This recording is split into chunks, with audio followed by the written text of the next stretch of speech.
భార్యాభర్తల మధ్యలో అనుబంధం చాలా బాగుండాలి. ఎంతసేపు మాకే చెబుతారండి, మగాళ్ళకి చెప్పరు అనేవాళ్ళు కూడా ఉన్నారు. ఎంతసేపు మగాళ్ళకి చెప్పారు, ఆడాళ్ళకి చెప్పరు అనేవాళ్ళు ఉన్నారు. నాకు అందరూ కావాల్సిందే, నాకు ఓట్లు అన్నీ కావాలి కదా, అందరు ఓట్లు. భార్యాభర్తల అనుబంధం బాగుంటే ఒకే మాట మీద ఉంటారు. ఆ విషయంలో నన్ను అడిగితే మగాళ్ళకి చెప్పవలసిందే చాలా ఉంది. విజయవాడ అయినా విశ్వనాథ సత్యనారాయణ గారు చెప్పిన మాటే చెబుతా. భార్య విషయంలో భర్త ప్రత్యేక శ్రద్ధ తీసుకోవాలి. రోజు చెప్పాలా, రోజు అడగాల. ఈ డైలాగ్ పనికిరాదు ఇక్కడ. రోజు అడగాల్సిందే, రోజు కనిపెట్టాల్సిందే. ఆవిడ కాస్త మంచి చీర కట్టుకొని ఏమిటే సూపర్ అనాలి. ఏ సొమ్మేం పోయింది అనవాయా ఒక మాట.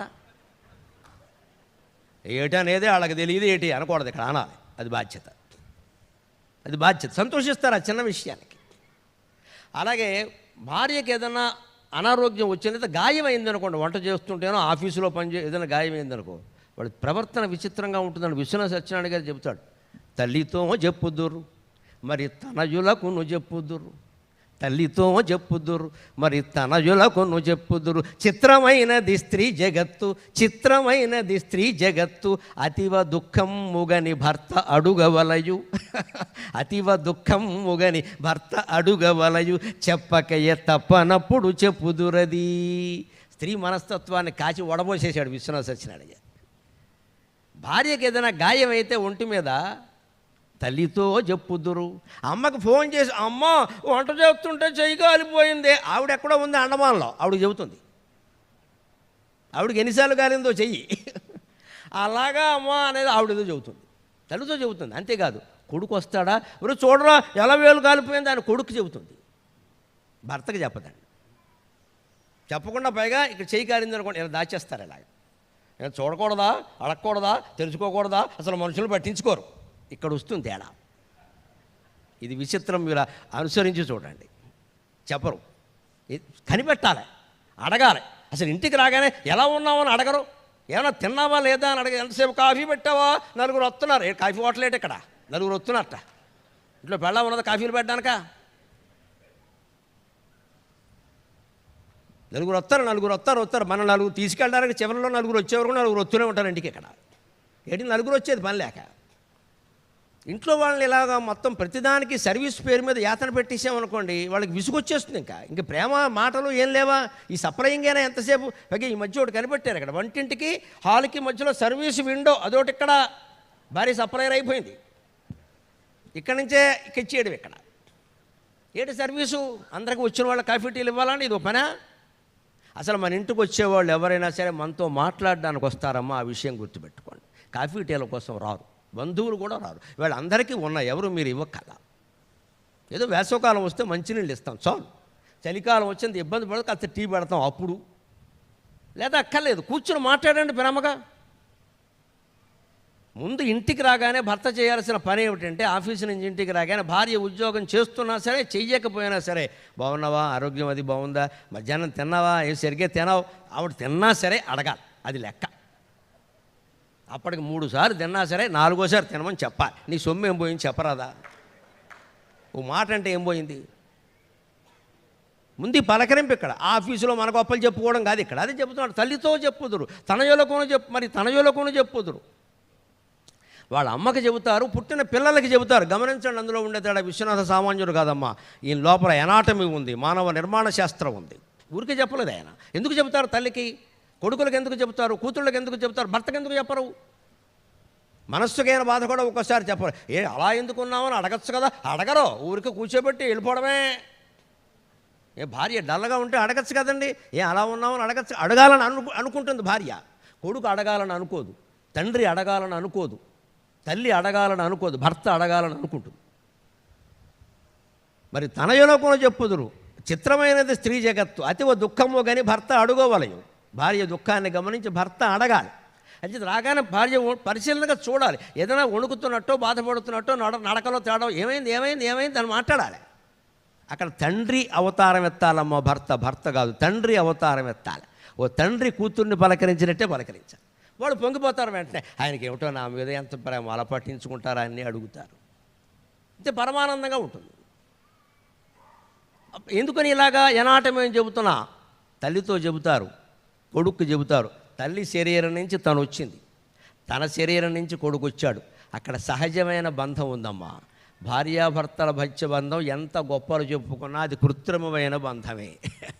25 ఏళ్ళు వారు ఎక్కడో పెరిగారు, 25 ఏళ్ళు వీరు ఎక్కడో పెరిగారు. వీళ్ళిద్దరినీ క్యాటరింగ్ వాళ్ళు కళ్యాణ మంటపాలు కలిపాయి. ఈ బంధం నిలబెట్టుకుంటే ఉంటుంది, లేకపోతే పోతుందమ్మా, చెప్పలేము. ఊరికే ఉండడం కాదు అక్కడ. ఉంటుందంటే ఫివికాల్ రాసుకొని కూర్చోవడం కాదు, ఇక్కడ మనస్సులో ఉండాలి. అది పెంచుకోవాలి, రోజూ పెంచుకోవాలి. నా భార్య గురించి నేనేం చేశాను, నా భర్త గురించి, ప్రపంచాన్ని గురించి ఏదో చేయడం, భార్య గురించి ఏం చేశాం ప్రత్యేకంగా. ఆవిడ సంతోషపడే పని ఏదైనా చేసామా, ఆవిడ సంతోషపడే మాట ఒక్కటి మాట్లాడామా చాలు, ఆ రోజు జీవితం బాగా గడిచినట్టే. ఆవిడ దానికి సంతోషిస్తుంది.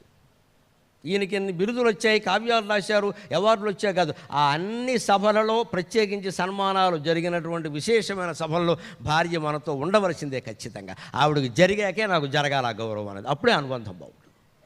ఆవిడ లేకపోతే మనం ఎక్కడ వాళ్ళమండి, ఇక్కడ ఇంటి దగ్గర ఉండి పిల్లలను చూసుకోబట్టి కదా మేము ఇక్కడికి వచ్చి మాట్లాడుతున్నది. అంటే మానేయంటే మానేయాల్సిందే. నిన్న కూడా గుమ్మంలో ఉంటుండే నాకు పెద్ద కొడుకు నేను బయలుదేరి వస్తుంటే, వెళ్ళొస్తానని చెబుతుంటే, పొద్దున్నే వచ్చేయండి అంది. పొద్దున్నే సభ అని చెప్పాను నేను. సభ పొద్దున్న, తెల్లారగానే వెళ్ళేది ఎందుకు తెల్లారగానే సభమ్మ ఎలా తెల్లారగానా ఏమో రాత్రి ఉంటాయి కదా సభలన్నీ. లేదు, పొద్దున్న నేను వచ్చేసరికి సాయంత్రం అవుతుంది, వీలైనంత తొందరగా వచ్చేయండి అండి అమ్మ. ఇంట్లో కొడుకున్నాడు, కోడలుంది, మనవరాలుంది, చిన్న కొడుకున్నాడు, కోడలుంది, మేనలు ఉన్నాడు, ఇంతమంది ఉన్న ఆ ఇల్లాలి దృష్టి నా మీద ఉంది అంటే ఎటువంటి అనుబంధం అండి, ఎటువంటి అనుబంధం అండి. ఇంతమంది ఉన్నా సరే నేను ఉండాలి, మరి నేను అలాగే ఉండాలి కదా. ఎన్ని సభల్లో ఎన్ని గౌరవాలు జరిగినా అయ్యో ఇక్కడ మా శారద లేదే, ఇవన్నీ జరుగుతున్నాయి అని ఉండాలి మనస్సులో ఖచ్చితంగా. అదే విశ్వనాథ సత్యనారాయణ గారు చెప్పాడు, ఆ తల్లి కడుపు నుంచి బయటపడింది అది సహజ బంధం. ఎలా ఉన్నా వదిలేస్తారు. తన కడుపు నుంచి పిల్లలు బయటపడి అది కూడా సహజ బంధం, అది ఎలా ఉన్నా పట్టించుకోరు. భార్యాభర్తల బంధం కృత్రిమం అంటే కృత్రిమం, నిజం అంటే నిజం. మనం చెప్పలేం, మీరు చేసుకుంటే బాగుంటుంది, పెంచుకుంటే లేత తెగిపోతుంది, బయటికి తెక్కపోవచ్చు. 60 ఏళ్ళ బట్టి మేము కలిసిన్నాం, మీరు కలిశారమ్మా, మీ మనస్సులో కలిసి లేవు. ఎందుకంటే ఆవిడని బలకరిస్తే ఆయన మీద నేరాలు చాలా వస్తున్నాయి. ఆయన్ని బలకరిస్తే మొత్తం ఆవిడ మీద కాదు, స్త్రీ జాతి మీదే నేరాలు వస్తున్నాయి. మగాళ్ళు బలకరిస్తే అలాగే. ఇంకా ఆడది ఎంత కోపం వచ్చినా భర్త మీదే నేరం చెబుతున్నాం, మగాళ్ళు అందరినీ అందం. కానీ మగాడు ఎలాంటి వాడు అంటే మగాడిగానే చెబుతున్నా. 4 మనుషులు బడ్డీ కొట్టు దగ్గర మగాళ్ళు ఈ ఆడవాళ్ళందరూ ఇంతేనా, అసలు బుద్ధి వెనకాల ఉంటుందని అంటాడు వీడికి. మొత్తం స్త్రీ జాతి. ఆయన వాళ్ళకి వెనకాలైనా ఉంది, సంతోషించాలి, మనకు ఎక్కడా లేదు అసలు బుద్ధి. మొత్తం ఆడాళ్ళని తిట్టమేనండి. ఎందుకంత అవసరం? అందరూ అలా ఉంటారా? ఉంటే మీ ఆవిడ ఉండొచ్చు, మా ఆవిడ ఉండొచ్చు, దేశంలో అందరూ అలా ఉండరే. అసలు ఒక మనిషి దోషాన్ని మొత్తం జాతికంతటికి ఎలా ఆపాదిస్తూ ఉండి, ఎప్పుడు దోషాన్ని తగ్గించాలి, మంచిని పెంచి మనం ప్రచారం చేయాలి, అప్పుడే సమాజం బాగుంటుంది. ఒక వ్యక్తి వల్ల మనకు అపకారం జరిగితే ఆ కులాన్ని మొత్తం అనకూడదండి. ఆ కులంలో వీడు జడబుట్టాడు రా, అందరూ మంచివాళ్ళే, వీడే ఎలా ఉన్నాడు అంటే ఆ కులం వాళ్ళు కూడా మనకు మిత్రులు అవుతారు. అంతేగాని వాడు 10,000 ఎగ్గొట్టాడు కదా ఈ క్యాస్ట్ వాళ్ళందరూ ఇంతే ఉన్నాం అనుకో, విజయవాడలో కాపు కాసి బ్యారేజ్ మీద కొట్టేస్తారు పట్టుకుని, క్యాస్ట్ ఫీలింగ్ అంతా వచ్చేసి. ఇప్పుడైతే కుల సంఘాలు బాగా ఎక్కువగా ఉన్నాయి, మొత్తం కాపు కాసేస్తారు, మన కులాన్ని అన్నాడు పట్టుకోండి అంటారు. మంచిని పెంచండి కులం వారీగా, చెడు ఉందనుకోండి వ్యక్తిపరంగా తగ్గించండి, అప్పుడు సమాజం బాగుంటుంది ఖచ్చితంగా. భార్య విషయం, భర్త విషయం కూడా అంతే. నీ భర్త నీకు అన్యాయం చేస్తే అతన్ని అనమ్మ, మగవాళ్ళందరూ అలా ఉండరు. అలాగే భార్య ఏదో తేడా వచ్చింది, భార్య నన్ను ఆవిడను మొత్తం ఆడాళ్ళంతానే అన్నది, దీనికి అందరూ చేరే. ఈ బంధం పెంచుకుంటే పెరుగుతుంది, లేకపోతే తగ్గిపోతుంది. అందుకని భార్య విషయంలో ఉండవలసిన విధానాన్ని సరిగ్గా వాలి సీతారాముల కథ అరణ్యవాసంలో చెబుతూ, సీతాదేవిని కాకి పొడుస్తుంది, గాయం అవుతుంది, నెత్తురు వస్తుంది. విచిత్రం ఏంటంటే రాముడు అడిగే వరకు చెప్పదు, నెత్తురు గారిపోతున్నా సరే. ఇలా బయట కప్పేసుకుని కప్పేసుకుని నెత్తురు కూడా కారిపోతుంటే పర్వాలేదు, విశ్రాంతి తీసుకోండి. అదేమిటి ఏదో నెత్తురు కారుతున్నట్టుంది అన్న బయట ఆయన తొలగించి చెయ్యి పెట్టి అడిగి ఏమిటని అడుగుతాడు. అప్పుడు ఈ కాకాసురుడు విషయం చెబుతుంది. ఆ సందర్భంలో విశ్వనాథ రాసిన పద్యం ఇది. అతివ దుఃఖము గని భర్త అడుగవలయు చెప్పగయ్యే తప్పనప్పుడు చెప్పుద్దురది. ఇక ఆయన ఏమిటి అక్కడ ఎర్రగా ఉంది, తెల్లచీర కదా, ఎర్రగా ఎందుకుంది, ఏం చెప్పవేంటి, నాకు ఏం చెప్పవసరం, ఏమైపోతావు, ఆరోగ్యం గురించి ఏం శ్రద్ధ లేదా అంటే, ఏదో కాకి వచ్చి పొడిచింది అనేసరికి రాముడికి ఎంత కోపం వచ్చిందంటే బ్రహ్మాస్త్రం వేశాడు కాకి మీద. పిచ్చుక మీద బ్రహ్మాస్త్రం అనే మాట అక్కడి నుంచి వచ్చింది.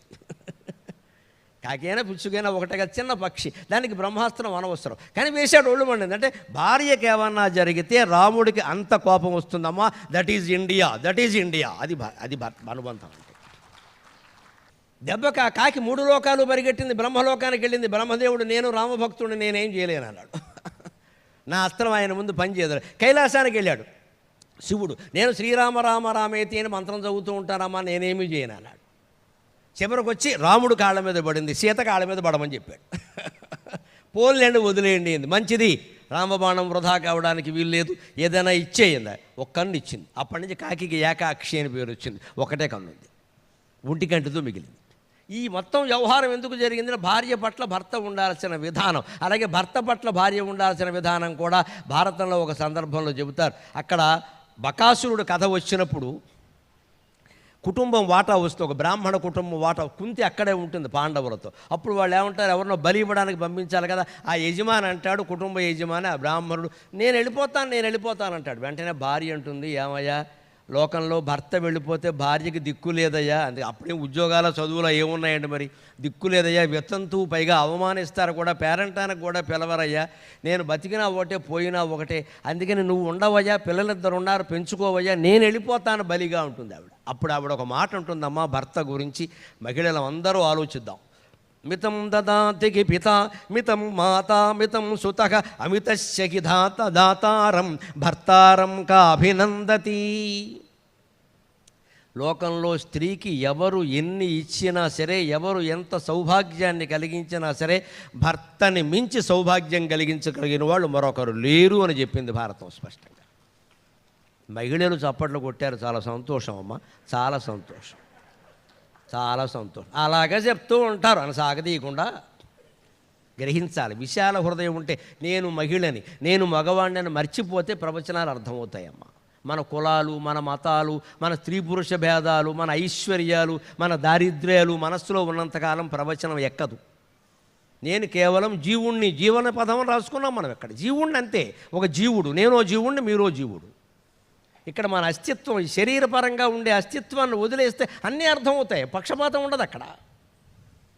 ఇక్కడ భార్య కూడా ఏం మాట్లాడుతుందంటే, మితం దదాతికి పిత, తండ్రి ఎంత చేసినా తక్కువే ఇస్తాడు. డబ్బు గురించి కాదు అక్కడ ప్రేమ.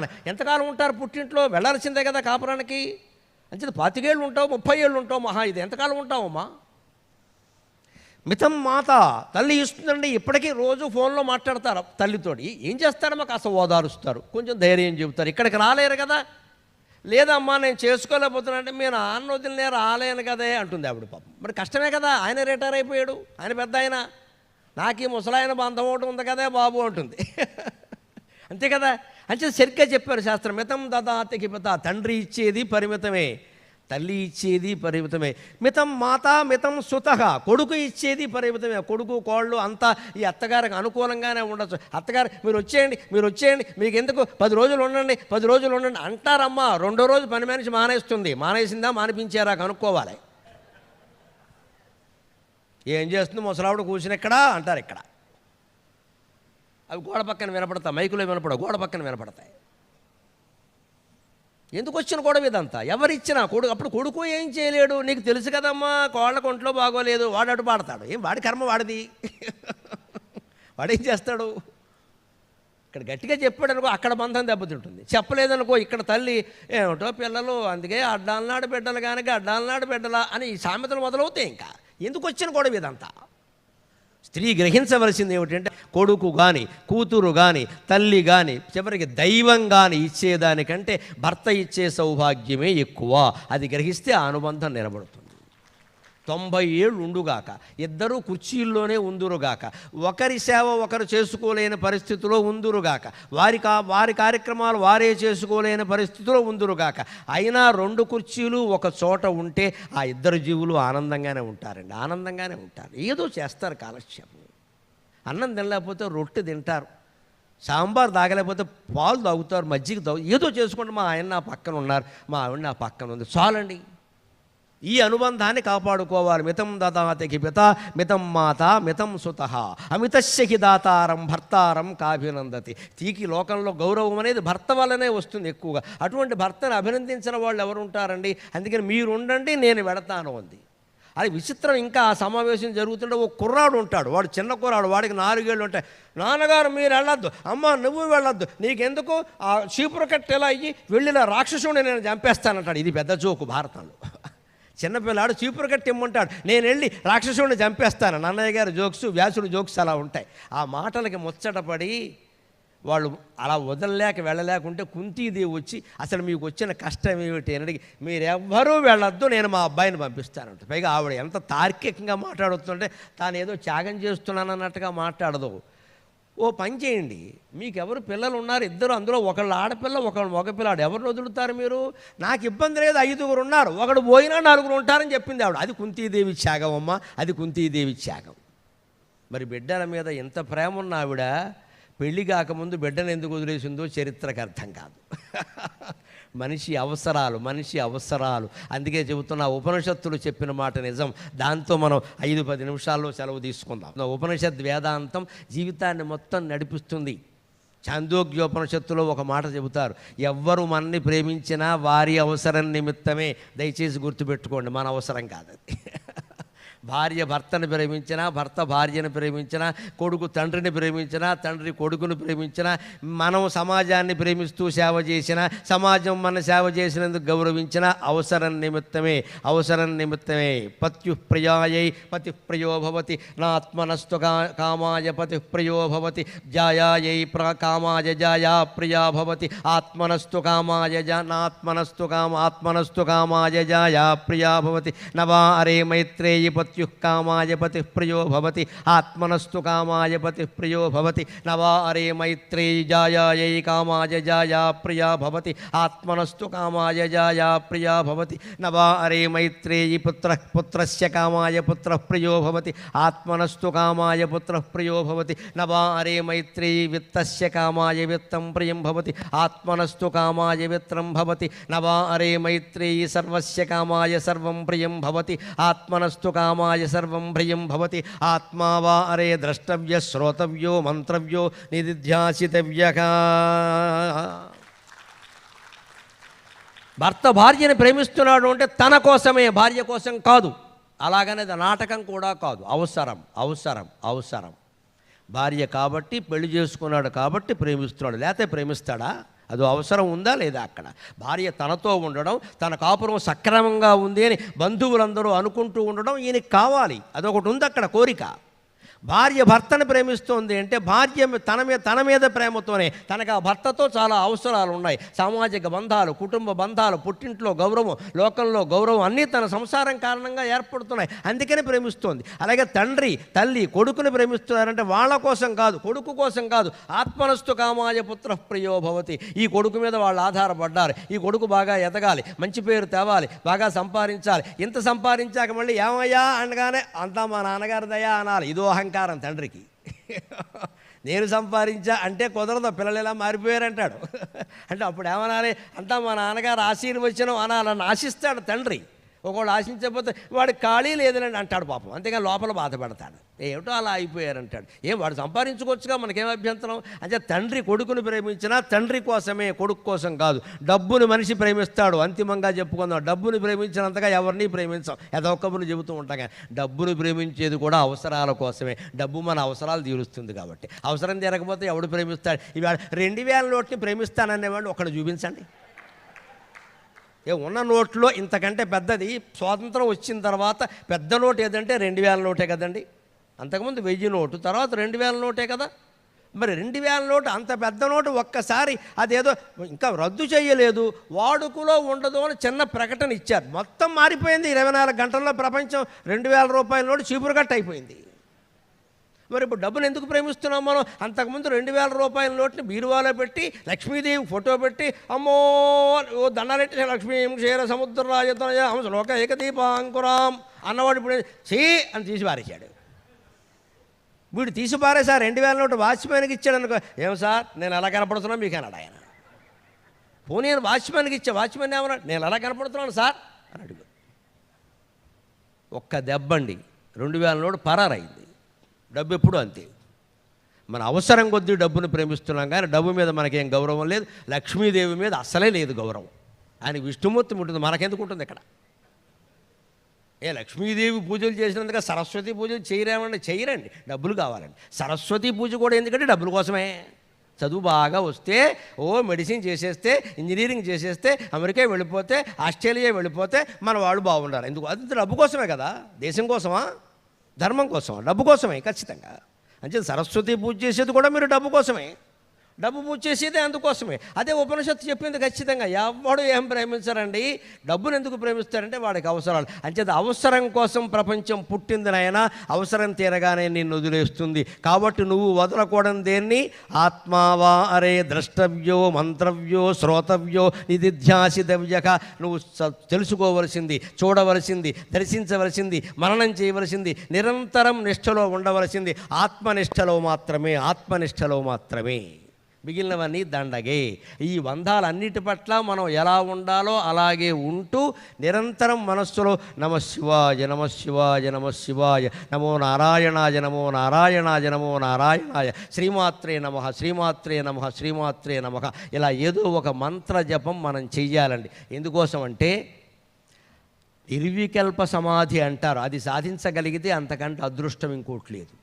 అక్కడ మన మనస్సు ఉండదు. మనస్సు లేని స్థితినే నిర్వికల్ప సమాధి అంటారు. అది చాలా కష్టం. మనస్సుని మనస్సుతోనే లేకుండా చెయ్యాలి. ఎవడైనా నిన్ను నిర్మూలన చేయడానికి నువ్వే సహకరించంటే ఒప్పుకుంటాడా? నిన్ను చంపేదలుచుకున్నా నువ్వే సహకరించు అంటే ఒప్పుకుంటాడా? అలా ఒప్పుకునేటువంటి వాడు బ్రహ్మజ్ఞాని అయిన భీష్మ పితామహుడు ఒక్కడే ఉన్నాడు చరిత్రలో. పైగా పాండవులు ఎవరు నిన్ను ఎలా చంపాలి అని అడగకుండానే 9వ రోజు మధ్యాహ్నం ఆయనే ధర్మరాజు దగ్గరకు వచ్చి, ధర్మరాజా 9 రోజులైందయ్యా, నన్ను చంపడం మీ వల్ల కాదయ్యా, నాకు ఈ యుద్ధం చేయడం ఇష్టం లేదయ్యా, తప్పనిసరి చేస్తున్నా, చంపేస్తున్నాడయ్యా. ప్రతిరోజు రాత్రి వచ్చేవాడు, ఎంతమందిని చంపో పాండవుల్ని ఎందుకు చంపలా, నీకు పక్షపాతం, నా ప్రాణం తింటున్నాడయ్యా వాడు ఉప్పు తిన్న పాపానికి సింహాసనాన్ని కాపాడతానని నేను ప్రతిజ్ఞ చేసిన పాపానికి సింహాసనం మీద గుడ్డివాడైనా దుర్మార్గుడైనా పుత్రవ్యామోహపరుడైనా ఎవడైనా ధృతరాష్ట్రుడు ఉన్నాడు. అయినా నా ధర్మం ఆ సింహాసనాన్ని కాపాడడం. నేను నా తల్లి సాక్షిగా ప్రమాణం చేశా. ఆ ప్రమాణానికి కట్టుబడి నేను కౌరవపక్షంలో యుద్ధం చేశాను. కానీ ధర్మరాజా నాకు ఇష్టం లేదయ్యా. ఒక్కటే ఉపాయం, సెకండీని అడ్డు పెట్టుకోండి. ద్రౌపది అన్నగారో తమ్ముడో చెల్లెలో తెలియదు, ఆడా మగ కానివాడు, నాకు నియమం ఉంది, పీడివాళ్లతో నేను యుద్ధం చేయను, వాడిని అడ్డు పెట్టుకోండి, అర్జునుడిని వెనక నుంచి బాణాలు వేసి చంపేమని చెప్పండి, నేను కింద పడిపోవడానికి సిద్ధంగా ఉన్నా అని సిద్ధపడిన మహానుభావుడు భీష్మ పితామహుడు ఒక్కడే చరిత్రలో. భీష్మ పితామహుడు చావుని వరించాడు. ఆ మహానుభావుడు నన్ను పడగొట్టేయండి, నేను ఇంకా యుద్ధం చెయ్యలేను అనే స్థితి దుర్యోధనుడికి తెలిసి రావాలి. అప్పుడు నన్ను వదిలేస్తాడు వాడు. అంటే ఈ ఆటిజం అనే వ్యాధి 80 ఏళ్ల వయసులో వస్తే బాగుండు అనుకున్నాడు పాపం ఆయన. ఏమీ రాకుండా ఆటిజంతో మొదలుపెట్టాం కదా, ఆటిజంతో ముగిద్దాం. అయితే ఆటిజం వ్యాధి ఆయనకి 80 కాదు, మన లెక్కల్లో అనుకుంటాం 257 సంవత్సరాలు బతికాడు భీష్ముడు. 257. భార్య తోడు లేదు, తల్లి చెప్పుకోవడానికి లేదమ్మా. గంగా నది తల్లి అవుతుందా? తండ్రి శంతనుడు ఎప్పుడో వెళ్ళిపోయాడు. ఆయనంత మహానుభావుడు అంటే ఆయన పెళ్లి కోసం వీడి పెళ్లి మానిపించాడు. అంత గొప్ప తండ్రి ఎవరికీ ఉండకూడదు. ఆయన పెళ్లి కోసం ఈయన పెళ్లి మానేయవలసి వచ్చింది. ఎంత గొప్ప తండ్రో అటువంటి తండ్రి. తల్లి ఏమో ఒక నది, వాటర్, కేవలం అమ్మ అని పిలవడానికి కూడా లేదు అక్కడ. భార్య తోడు నీడ లేదు, కేవలం కృష్ణ పరమాత్మ తప్ప మరొక్క తోడు లేకుండా బతికాడమ్మా, మరొక్క తోడు లేకుండా బతికాడు. మనకు అందరూ ఉన్నారమ్మా, కృష్ణ పరమాత్మ ఉన్నాడా మన హృదయంలో? భీష్ముడి కంటే ఎంతో దురదృష్టవంతులం. భగవంతుడు ఉన్నాడా మన హృదయంలో? పిల్లలు ఉన్నారు, భార్యలు ఉన్నారు, భర్తలు ఉన్నారు, సంస్థలు ఉన్నాయి, సన్మానాలు ఉన్నాయి, సమాజంలో గౌరవాలు ఉన్నాయి. భగవంతుడు ఉన్నాడా? ఆ భగవంతుడు అక్కడు మన హృదయంలో లేనప్పుడు ఎంతమంది ఉన్నా ఒకటే. ఈ సంబంధాలు మిగలవు. ఆయన అలాగే ఒప్పుకున్నాడు, ఆయన సిద్ధపడ్డాడు, అంతే. వదిలిపోయాడు, గొడవ వదిలిపోయింది అన్నాడు. ఆయన తర్వాత ఆయన చూసుకున్నాడు. మంచి రోజు వరకు ఆయన విష్ణు సహస్రం చెప్పాల్సిన యోగం ఉందమ్మా, మంచి రోజు కోసం చూడలేదు. దయచేసి అపార్థం చేసుకోకుండా భీష్మ పితామహుడిని. ఆయన ఏ రోజును పోయినా ఆయనకి మోక్షం ఖాయం. అటువంటి వాళ్ళకి తిథులు వారాలు నక్షత్రాలు ఉండవు. ఆయన ఎందుకు ఆగాడు అంటే యుద్ధం ముగిసిపోవాలి, కృష్ణ పరమాత్మ రావాలి, పాండవులు శాంతి పర్వం నడవాలి, ధర్మరాజుకి పరిపాలనా విధానాలు చెప్పాలి. అంత చెప్పగలిగిన వాడు సీనియర్ ఎవడు లేడు ఇక్కడ. 257 ఏళ్ళు ఎవడు బతికాడు చెప్పాలి. ఎందుకంటే తాను పరిపాలించలేకపోయాడు, ధర్మరాజైనా ఆ పరిపాలన సాగించాలి, అవన్నీ చెప్పాలి. అంతిమంగా భగవంతుణ్ణి స్తుతిస్తూ వెళ్ళిపోవాలి అంపశయ్య మీద ఉండి అనే కోరిక ఆయనలో మనస్సులో ఉంది. ఆ అవకాశం అందుకే కృష్ణుడు భీష్ముడికి ఇచ్చాడు. విష్ణు సహస్రం యొక్క గొప్పతనం అది. రోజు పారాయణ చేసేవాళ్ళు గమనించండి. భగవద్గీతకి విష్ణు సహస్రానికి తేడా ఏమిటంటే, భగవద్గీత భగవంతుడు భక్తుడికి చెప్పాడు, విష్ణు సహస్రం భక్తుడే భగవంతుడికి చెప్పాడు. అది తేడా లెక్క. భగవంతుడైన శ్రీకృష్ణుడు ఇలా చేతులు కట్టుకుని విన్నాడు. అవి పురుష సాక్షి క్షేత్రజ్ఞో అక్షరజేవచ యోగో యోగ విదాం నేత ప్రధాన పురుషేశ్వర నరసింహ వపు శ్రీమాన్ కేశవ పురుషోత్తమ సర్వస్సర్వస్య వస్తానుకుంటుంటే ఇలా కృష్ణ పరమాత్మ 2 కళ్ళు అప్పగించి చూశాడు. ఎవడికంత అదృష్టం పట్టింది? భీష్ముడికి పట్టింది. భగవంతుడు వింటుంటే భక్తుడు చెప్పాడు, భగవద్గీత భక్తుడు వింటుంటే భగవంతుడు చెప్పాడు. వెరసి అద్వైతమే మన సిద్ధాంతం. భక్తుడు చెప్పాడా భగవంతుడు చెప్పాడా అని కాదమ్మా, చెప్పిన విషయం ఏమిటి అదే సిద్ధాంతం. ఇక్కడ అదే సిద్ధాంతం. అందుకని భగవద్గీత విష్ణు సహస్రం 2 ఒకటే. ఆ విష్ణు సహస్రం చెప్పగానే ఇక ఆయన వెళ్ళిపోయాడు. ఆ రోజు అష్టమి అయింది అనుకోకుండా ఏకాదశి అంటారు, పొరపాటు ఏకాదశి నాడు పోలేదు భీష్ముడు, అష్టమి నాడు వెళ్ళిపోయాడు. ఆయన ఏం కోరాడు? పోతూ పోతూ కూడా ఏం అడగవేమిటయ్యా, నీకు ఏదైనా కావాలి, నాకేం అక్కర్లేదయ్యా, నువ్వు ఎదురుగా ఉన్నావు కదా అన్నాడు ఆయన. కాదు నువ్వు ఏదైనా కోరుకో అంటే, సరే నువ్వంత అడుగుతున్నావు కాబట్టి చెబుతున్నా, ఏకాదశి నీకు ఇష్టం కదా, నేను పోయింది అష్టమి నాడు కదా, అది ఇది కలిసేలా భీష్మ ఏకాదశి జరుపుకునేలా చూడమన్నాడు. అంతే. నేను పోయిన తర్వాత అష్టమి నాడు వచ్చే ఏకాదశిని భీష్మ ఏకాదశిని ఆ పేరు మీద జరిపించు చాలు. మన సంస్కృతి మన సంప్రదాయం ఎంత గొప్పవంటే, ఆ పోయిందేమో అష్టమి, జరుపుకునేదేమో ఏకాదశి, జరిపేదేమో అంతర్వేది. అక్కడేమో నరసింహక్షేత్రం, అది అక్కడ భీష్ముడు లేడు, కృష్ణుడు లేడు, నరసింహస్వామి ఉన్నాడు అక్కడ. అంతర్వేది యాత్ర నరసింహస్వామి, కానీ భీష్మ ఏకాదశి నాడే అక్కడ ఉత్సవాలు జరుగుతాయి. అంటే సర్వం ఒక్కటే, సర్వం ఒక్కటే, దేవతా రూపాల మధ్యలో భేదం లేదు. అన్ని రూపాలు ఒక్కటే, అన్ని కులాలు, అన్ని మతాలు, అన్ని ప్రాంతాలు, అన్ని స్త్రీ పురుష భేదాలు అన్నీ ఒక్కటే.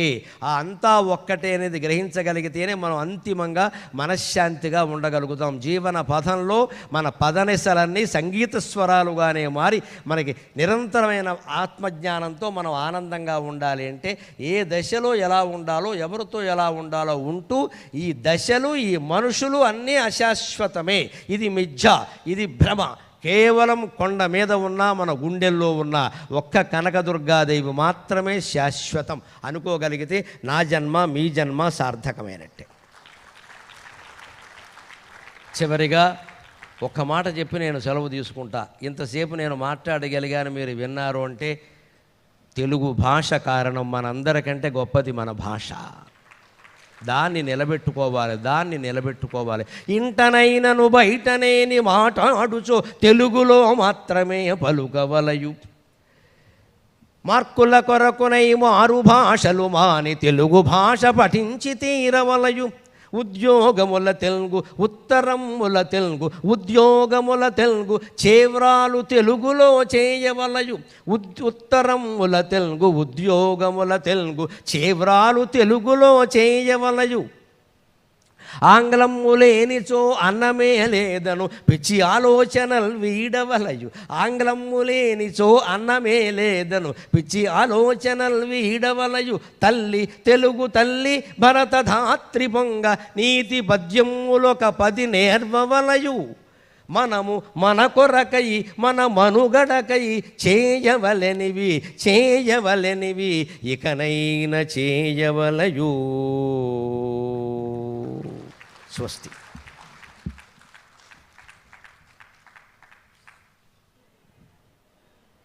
జీవన పదంలో జీవుని పదనిసలలు అన్న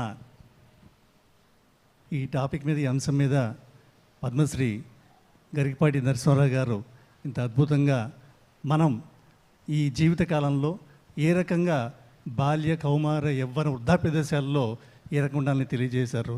వారికి అందరూ కూడా లేచి నుంచొని వారికి కృతజ్ఞతలు తెలియజేసిందిగా కోరుతున్నాం.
సభకు నమస్కారం. జీవన పదంలో జీవుని పదనిసలు పుట్టిన దగ్గర నుండి పెరుగుతూ ఏం తినాలి, ఏం వినాలి, ఏం అనాలి, ఏం చెయ్యాలి, ఎప్పుడు చేయాలి, ఎవరితో ఉండాలి, ఎవరితో స్నేహం చేయాలి, ఎలా ఎలా ఎలా అంటూ మనకు వచ్చే ప్రశ్నలకి అన్నిటికీ ఒక రామాయణం నుంచి, భారతం నుంచి, భాగవతం నుంచి ఎలా కొన్ని శ్లోకాలు, పద్యాలు ఇలా రకరకాల వాటితో మనకి ఎగ్జాంపుల్స్ ఇస్తూ దాన్ని ఎలా చేసుకోవాలి, మన జీవన పదంలో ఎలా ముందుకు వెళ్ళాలి అనే దాని మీద చాలా ఎగ్జాంపుల్స్ ఇచ్చుకుంటూ వచ్చారు. ఈ విధంలో నాకు ఈరోజు కొత్త ఏంటంటే, రోజు గరికపాటి గారి మాటతోనే మేము నిద్ర లెగుస్తూ ఉంటాం. మా తాతగారు అవ్వచ్చు, మా నాన్నగారు అవ్వచ్చు, ఎవరో ఒకళ్ళు ఏదో ఒక విధంగా యూట్యూబ్లో అది వింటానే ఉంటారు. మా తాతగారికి అయితే 2 ఫోన్లు ఉంటాయి. ఒకటేమో నెంబర్ ప్యాడ్ ఫోను, రెండోదేమో గరికపాటి ఫోన్ అనమాట. దానిలో ఆ ఫోన్లో గరికపాటి గారి మాటలు తప్ప ఇంకోవి రావు. అంటే ఆయన స్మార్ట్ ఫోన్ ఓన్లీ ఆ ఒక్క పర్పస్ కోసం వాడతారనమాట. సో ఈ విధంగానే రోజు నిద్రలేచేవాడిని. ఇవాళ ఆయన్ని చూశాను, అది ఇవాళ కొత్తదనం నాకు. సో ఈ రకంగా ఆయన్ని పిలిచి అంటే మా ఇంట్లో మా తాతగారు, మా నాన్న, మా అమ్మ, ఇప్పుడు కొత్తగా మా పాప పుట్టింది. సో ఆయన చెప్పిన ప్రతి ఎగ్జాంపుల్ మా ఇంట్లో ప్రతిరోజు ఏదో సమయంలో ఏదో సందర్భంలో చూస్తూ ఉండే సందర్భాలే. సో ఇలానే ప్రతి ఇంట్లోనూ ఇలాంటి సందర్భాలు ఏయోటి జరుగుతూనే ఉంటాయి. సో ఈ సందర్భాలన్నింటినీ మనం అనుసరించి, ఆచరించి ఆయన చెప్పిన మాటల్ని మనం కొంచెం దాన్ని ఏమనాలి, వాడుకలోకి తీసుకురాగలిగితే కనుక ఖచ్చితంగా అనుబంధాలు ఇంకొంచెం పెంపొందే అవకాశం ఉంటుంది.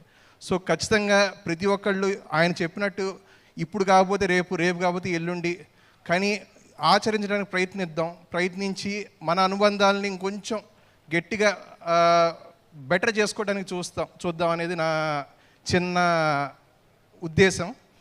అలానే గరికపాటి గారికి కృతజ్ఞతలు.